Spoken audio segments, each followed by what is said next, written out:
Reporters have, named you the experts that were brought in to, salvage a situation. And now with the experts in office, we are seeing record high prices. Is it that you're giving bad advice, or is it that you're giving good advice that's just not being taken in? Which you make me really laugh.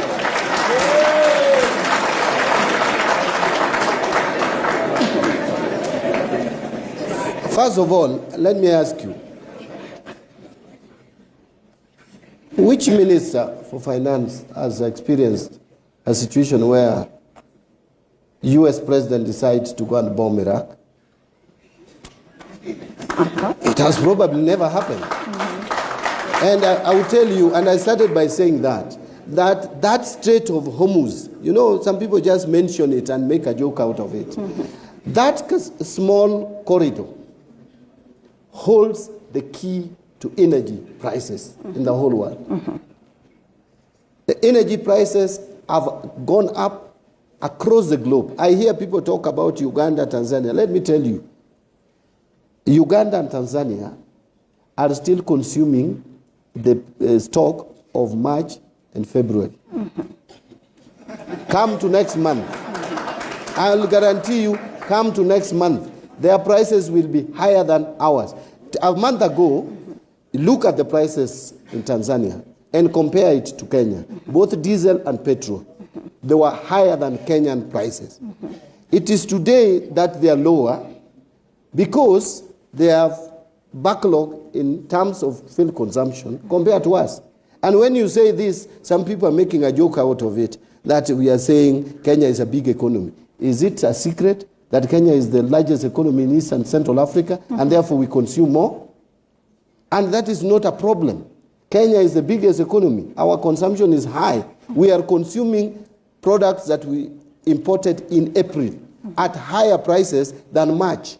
When Tanzania will start consuming the fuel that was imported in April, you will see the prices in Tanzania. You will see the prices in Uganda. But that aside, the advice that we give, I have given good advice. That is why Kenya has not defaulted in debt repayment.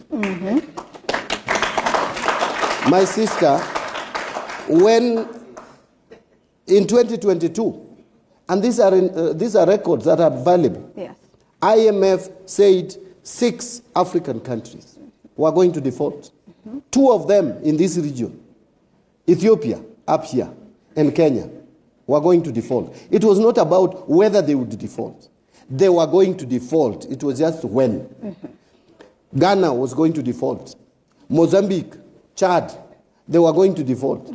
Check records. All the 5 have defaulted. Kenya has not. Is it because we pray too much? No. It is because of good advice. That is why we are where we are. So, I will tell you that I think it was not a mistake to have this broad-based government. It was not a mistake to have some of us in government. We brought other ideas, combined with the ideas of those who are there, and with the support of the executive, and with the support of the cabinet, and with the support of none other than the president, we are where we are. President Uhuru Kenyatta told us when he was handing over to President Ruto that Ruto will not rule Kenya for even 3 months because he knows where he has left Kenya. This is not a secret. He said it in Masai Lodge to all Azimio MPs. I was present then as Azimio MP.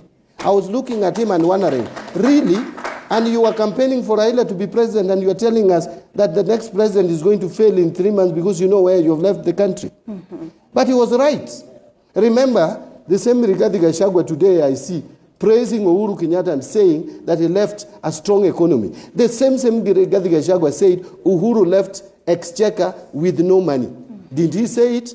Is it not on record? Has it happened now, all of a sudden, that he realized that Uhuru left a stable economy? So for again, the record, we are cruising nicely. 1 week into Ruto presidency, 1 week, there was no fuel across the country. I don't know whether you people have forgotten. The petrol stations were dry. Ruto had to think quickly to come up with this G2G. Why did that happen? Do you know why there was no fuel? There was no fuel because there were no forex exchange.